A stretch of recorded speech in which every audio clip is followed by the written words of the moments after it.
बिस्मिल्लाहिर्रहमानिर्रहीम। नाज़रीन अस्सलाम वालेकुम। तुसीं देखदे पियो न्यूज़ टाइम ते न्यूज़ टाइम ਦੀਆਂ ਵੱਡੀਆਂ ਖਬਰਾਂ ਵਿੱਚ ਸਭ ਤੋਂ ਪਹਿਲੇ ਖਬਰ ਡਿਆਲਾ ਜੇਲ੍ਹ ਦੇ ਬਾਹਰ ਪੀਟੀਆਈ ਨੇ ਇਤਜਾਜ ਦਾ ਪਲਾਨ ਜਿਹੜਾ ਹੈ ਉਹ ਆਪਣਾ ਦੱਸ ਦਿੱਤਾ ਹੈ। ਪੀਟੀਆਈ ਨੇ ਆਖਿਆ ਹੈ ਕਿ ਅਰਕਾਨੇ ਕੌਮੀ ਅਸੈਂਬਲੀ ਤੇ ਸੈਨੇਟਰ ਜਿਹੜੇ ਨੇ ਉਹ ਇਸਲਾਮਾਬਾਦ ਤਲਬ ਕਰ ਲਏ ਨੇ। ਪੀਟੀਆਈ ਦੀ ਆਲਾ ਕਿਆਦਤ ਨੇ 5 ਅਗਸਤ ਦੇ ਇਤਜਾਜੀ ਪਲਾਨ ਨੂੰ ਜਿਹੜਾ ਕਿ ਕੱਲ ਹੋਣਾ ਹੈ ਉੱਤੇ ਹਤਮੀ ਸ਼ਕਲ ਉਹਦੀ ਦੇ ਦਿੱਤੀ ਹੈ ਤੇ ਪੀਟੀਆਈ ਨੇ ਆਪਣੇ ਅਰਕਾਨੇ ਕੌਮੀ ਅਸੈਂਬਲੀ ਤੇ ਸੈਨੇਟਰਾਂ ਨੂੰ ਇਸਲਾਮਾਬਾਦ ਬੁਲਾ ਲਿਆ ਹੈ। ਅਰਕਾਨੇ ਕੌਮੀ ਅਸੈਂਬਲੀ ਤੇ ਸੈਨੇਟਰ ਜਿਹੜੇ ਨੇ ਡਿਆਲਾ ਜੇਲ੍ਹ ਦੇ ਬਾਹਰ ਇਤਜਾਜ ਕਰਨਗੇ, ਜਦਕਿ ਸੂਬਾਈ ਅਸੈਂਬਲੀ ਦੇ ਮੁਤਲਕਾ ਹਲਕਿਆਂ ਦੇ ਵਿੱਚ ਸੂਬਾਈ ਜਿਹੜੇ ਲੋਕ ਨੇ ਉਹ ਇਤਜਾਜ ਕਰਨਗੇ। ਜ਼ਰਾਏ ਨੇ ਇਹ ਵੀ ਦੱਸਿਆ ਹੈ ਕਿ ਸਾਰੀ ਜਿਹੜੀ ਕਿਆਦਤ ਹੈ तमाम सूबाई सदूर ते चीफ ऑर्गेनाइजर ਜਿਹੜੇ ਨੇ ਉਹਨਾਂ ਨਾਲ ਮੁਸ਼ਾਵਰਤ ਜਿਹੜੀ ਹੈ ਮੁਕੰਮਲ ਕਰ ਲਿੱਤੀ ਗਈ ਹੈ ਤੇ ਇਤਜਾਜ ਦੀ ਮੁਕੰਮਲ ਨਿਗਰਾਨੀ ਜਿਹੜੀ ਹੈ ਉਹ ਸੈਕਟਰੀ ਜਨਰਲ ਸਲਮਾਨ ਅਕਰਮ ਰਾਜਾ ਕਰਨਗੇ। ਤੇ ਉਸ ਤੋਂ ਇਲਾਵਾ ਗਜ਼ਾ ਜੰਗ ਦੇ ਵਿੱਚ ਇਸਰਾਈਲੀ ਫੌਜ ਦੇ ਹੱਥੋਂ ਹਰ ਘੰਟੇ ਦੇ ਵਿੱਚ ਜਿਹੜਾ ਔਸਤਨ ਰਿਪੋਰਟ ਆਈ ਹੈ ਇੱਕ ਫਲਸਤੀਨੀ ਬੱਚਾ ਸ਼ਹੀਦ ਹੋ ਰਿਹਾ ਹੈ। ਤੁਰਕ ਮੀਡੀਆ ਦੇ ਮੁਤਾਬਕ ਗਜ਼ਾ ਦੇ ਵਿੱਚ ਹਰ ਜਿਹੜਾ ਲਮਹਾ ਜਿਹੜਾ ਗੁਜ਼ਰ ਰਿਹਾ ਹੈ ਉਹਦੇ ਚ ਫਲਸਤੀਨੀ ਬੱਚੇ ਦੀ ਜਾਨ ਜਾ ਰਹੀ ਹੈ। 7 ਅਕਤੂਬਰ 2023 ਤੋਂ ਜਾਰੀ ਇਸਰਾਈਲੀ ਬੰਬਾਰੀ ਤੇ ਮੁਹਾਸਰੇ ਦੇ ਨਤੀਜੇ ਵਿੱਚ ਹੁਣ ਤੱਕ 18,592 ਫਲਸਤੀਨੀ ਬੱਚੇ ਸ਼ਹੀਦ ਹੋ ਚੁੱਕੇ ਨੇ, ਜਿਹੜੇ ਕਿ ਗੁਜ਼ਸ਼ਤਾ 22 ਮਹੀਨਿਆਂ ਦੇ ਵਿੱਚ ਗਜ਼ਾ ਦੇ ਵਿੱਚ ਹੋਣ ਵਾਲੀ ਕੁੱਲ ਹਲਾਕਤਾਂ ਦਾ 31% ਹੈ।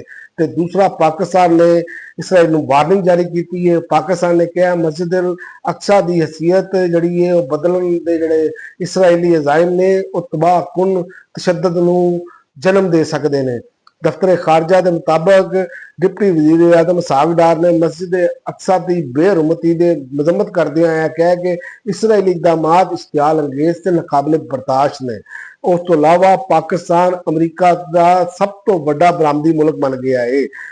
जराए के मुताबक वजारत तजारत का कहना है कि पाकिस्तान अमरीका के नाल तजारती जड़ा सरप्लस 4 साल 14 अरब ते 44 करोड़ डॉलर तक पहुंच गया है। जराए का भी कहना है कि अमरीका वास्ते 4 साल ਦੇ ਵਿੱਚ ਪਾਕਿਸਤਾਨੀ ਬਰਾਮਦਾਤ 23 ਅਰਬ 24 ਕਰੋੜ ਡਾਲਰ ਜਦਕਿ ਐਸੇ ਅਰਸੇ ਦੇ ਦੌਰਾਨ ਪਾਕਿਸਤਾਨੀ ਬਰਾਮਦਾਤ 8 ਅਰਬ ਤੇ 80 ਕਰੋੜ ਡਾਲਰ ਨੇ।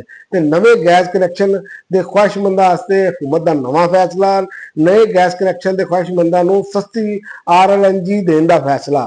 ਤਫਸੀਲ ਦੇ ਮੁਤਾਬਕ ਹੁਕੂਮਤ ਨੇ ਇੱਕ ਅਹਿਮ ਫੈਸਲਾ ਕੀਤਾ ਹੈ ਜਿਹਦੇ ਤਹਿਤ ਘਰੇਲੂ ਤੇ ਤਜਾਰਤੀ ਸ਼ੋਬਿਆਂ ਦੇ ਵਿੱਚ ਨਵੇਂ ਗੈਸ ਕਨੈਕਸ਼ਨਾਂ ਦੇ ਖੁਆਇਸ਼ਮੰਦਾਂ ਨੂੰ ਜਿਹੜੀ ਹੈ ਸਸਤੀ ਗੈਸ ਜਿਹੜੀ ਹੈ RLNG ਫਰਾਹਮ ਕੀਤੀ ਜਾਏਗੀ, ਜਿਹੜੀ LPG ਦੇ ਮੁਕਾਬਲੇ ਦੇ ਵਿੱਚ 31.5% ਸਸਤੀ ਹੋਏਗੀ।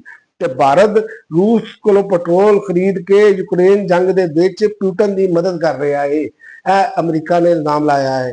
ਫਾਕਸ ਨਿਊਜ਼ ਨੂੰ ਇੰਟਰਵਿਊ ਦਿੰਦਿਆਂ ਆਇਆ ਸਟੀਫਨ ਮਿਲਰ ਨੇ ਕਿਹਾ ਹੈ ਕਿ ਲੋਕ ਇਹ ਜਾਣ ਕੇ ਹੈਰਾਨ ਹੋਣਗੇ ਕਿ ਭਾਰਤ ਤੇ ਚੀਨ ਤਕਰੀਬਨ ਬਰਾਬਰ ਦੀ ਮਿਕਦਾਰ ਦੇ ਵਿੱਚ ਰੂਸ ਕੋਲੋਂ ਪੈਟਰੋਲ ਖਰੀਦ ਰਹੇ ਨੇ।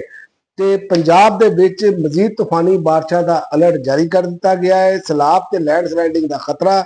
PDMA ਨੇ 4 ਤੋਂ 7 ਅਗਸਤ ਤੱਕ ਦੁਬਾਰਾ ਸ਼ਦੀਦ ਬਾਰਿਸ਼ਾਂ ਦੇ ਇਮਕਾਨ ਵਾਸਤੇ ਦੇ ਮੱਦੇਨਜ਼ਰ ਰੱਖਦਿਆਂ ਇਹ ਅਲਰਟ ਜਾਰੀ ਕੀਤਾ ਹੈ। ਉਸ ਤੋਂ ਇਲਾਵਾ ਸਿਡਨੀ ਦੇ ਵਿੱਚ ਫਲਸਤੀਨ ਦੇ ਹੱਕ ਦੇ ਵਿੱਚ ਤਾਰੀਖੀ ਇਤਜਾਜ ਹੋਇਆ ਹੈ ਜਿਹਦੇ ਚ 3 ਲੱਖ ਬੰਦਿਆਂ ਨੇ ਸ਼ਿਰਕਤ ਕੀਤੀ ਹੈ। ਇਹ ਮੁਜ਼ਾਹਰਾ ਮਾਰਚ ਬਰਾਏ ਇਨਸਾਨੀਅਤ ਦੇ ਨਾਂ ਤੋਂ ਮੁਨੱਕਦ ਕੀਤਾ ਗਿਆ ਸੀ, ਜਿਹਦੇ ਵਿੱਚ ਬਜ਼ੁਰਗ ਸ਼ਹਿਰੀਆਂ ਨੇ ਤੇ ਬੱਚਿਆਂ ਨੇ ਤੇ ਹਰ ਕਿਸਮ ਦੇ ਬੰਦਿਆਂ ਨੇ ਜਿਹੜੀ ਉਹ ਸ਼ਿਰਕਤ ਕੀਤੀ ਹੈ।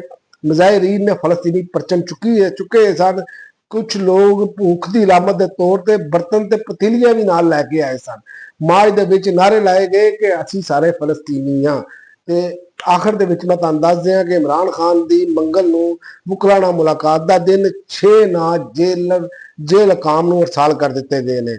ਕੋਆਰਡੀਨੇਟਰ ਇੰਤਜ਼ਾਰ ਹੁਸੈਨ ਪੰਜੋਤਾ ਦੇ ਹਵਾਲੇ ਨਾਲ ਕਹਿਣਾ ਸੀ ਕਿ ਮੰਗਲ ਨੂੰ ਸਲਮਾਨ ਅਕਰਮ ਰਾਜਾ, ਸਫਦਰੁੱਲਾ ਨਿਆਜ਼ੀ ਅਡਿਆਲਾ ਆਉਣਗੇ। ਉਸ ਤੋਂ ਇਲਾਵਾ ਚੌਧਰੀ ਅਵੈਸ ਯੂਨਸ, ਚੌਧਰੀ ਜ਼ਹੀਰ ਅब्बास, ਸ਼ਮਸਾ ਕਿਆਨੀ ਵੀ ਮੁਲਾਕਾਤ ਕਰਨ ਵਾਲੇ ਸ਼ਾਮਲ ਹੋਏਗੀ। ਉਸ ਤੋਂ ਇਲਾਵਾ ਇਮਰਾਨ ਖਾਨ ਨਾਲ ਮੁਲਾਕਾਤ ਵਾਸਤੇ ਉਹਨਾਂ ਦੀ ਭੈਣਾਂ ਦੀ ਆਮਦ ਵੀ ਮੁਤਵੱਕਾ ਹੈ ਤੇ ਬੁਸ਼ਰਾ ਬੀਬੀ ਦੀ ਫੈਮਿਲੀ ਵੀ ਮੁਲਾਕਾਤ ਵਾਸਤੇ ਆਏਗੀ। ਹੁਣ ਤੱਕ ਲਈ ਇੰਨਾ ਹੀ। ਅਗਲੇ ਬੁਲੇਟਿਨ ਤੱਕ ਇਜਾਜ਼ਤ ਦਿਓ। ਅੱਲਾਹ ਹਾਫਿਜ਼।